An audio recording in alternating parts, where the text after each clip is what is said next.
Hi everyone. I'd like to start by welcoming you all and thanking you for coming to our graduation. Each one of these diplomas holds a piece of you within them, as none of us would be here today without you or your support. Given the opportunity to speak to you all today, I'll be sharing an ideology I've stood by throughout my high school career, and I hope it makes you think and take action. People often tend to take sides on what's most important and what holds you back most, the past, the present, or the future. People will tell you to forget your past and put everything behind you, start anew and rebuild. People will tell you that living in the present never works. You need to prepare for the future and learn from the past. People will tell you to stop focusing on the future since it's so unpredictable and you'll waste your life away worrying about tomorrow.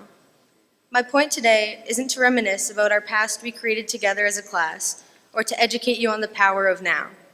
And despite how certain I am that all of these students sitting beside me have bright, unique futures ahead, I'm not going to talk about how your future is what you make it and how it can drive your motivation. All of the above are true. The relief of a blank slate, the unpredictability of the future, the difficulty of living in the present. However, the focus is balance. It isn't who you are then, now, or in the future. It's about recognizing that these are all the same being. You see, we all have something wrong in our lives. The one moment you remember, one person you run into, one thought you think that you can't seem to shake off.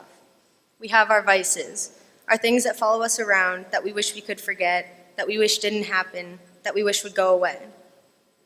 I know most of us wish we could take back those small embarrassing moments, like when we fell and smashed our face on a desk in chem class, or maybe that was just me. Some of us are stuck in a bad relationship, or were never even given the chance for a relationship with a parent, a friend, or a more than friend. Some of us have been plagued by the heartbreaking news that death has come upon a loved one. We also struggle with body image day to day. We want a higher grade in our English classes, or we can no longer deal with our country's government. As humans, we naturally spend our time dwelling on the bad and wishing we could change the past. The fact is that there are things you can change and things you can't change. The past is in the past. You can't change it, and you never will. You've had these 4 years to make great friends, bust your butt in school, make bad decisions, or whatever it is you do. But that was high school, and that's now the past. Your friends are your friends, you made it to graduation, and your bad decisions have been made. That's the end of the story. It's scary, but there's a whole other side of the story. These things that you dwell upon need to be evaluated. If you think you have the ability to change something in your life that bothers you, you do it.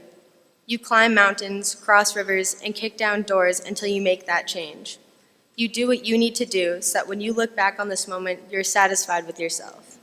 You lose that weight, you end or mend that relationship. Only after you have climbed every mountain, crossed every river, and kicked down every door to no success can you say that you did everything you could. At that point, you're probably dwelling on something that is simply unchangeable. If you continue, you will waste far too much time and energy on nothing. It becomes exhausting, as I'm sure a lot of you have experienced. Instead of putting this effort into things that cannot be altered, put time and energy into things that make you happy. Take your time you would spend thinking about your past and use it to better your future. Your past was your future at one point, and the cycle never ends. So the only way to secure a past without regrets and disappointment is to create happy, positive moments while you still can. Approach every day with the balance I mentioned before, a balance between spontaneity and preparation. What I mean is don't treat every day like it's your last, but treat every day like it's your second to last. Have that feeling of empowerment and inspiration to seize the day, but don't ignore the voice inside your head that suggests you make sure you're going to be alive and well the next day. Amazing things happen when you find the balance between living life with no regrets and preparing for a bright future. And I can't think of a better time to find that balance than right now. High school is over and the future is now.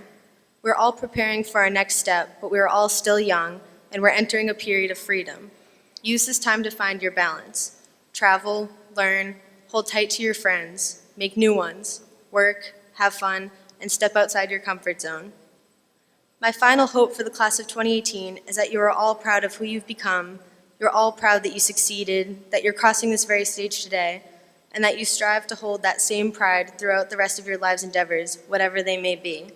Thank you and good luck.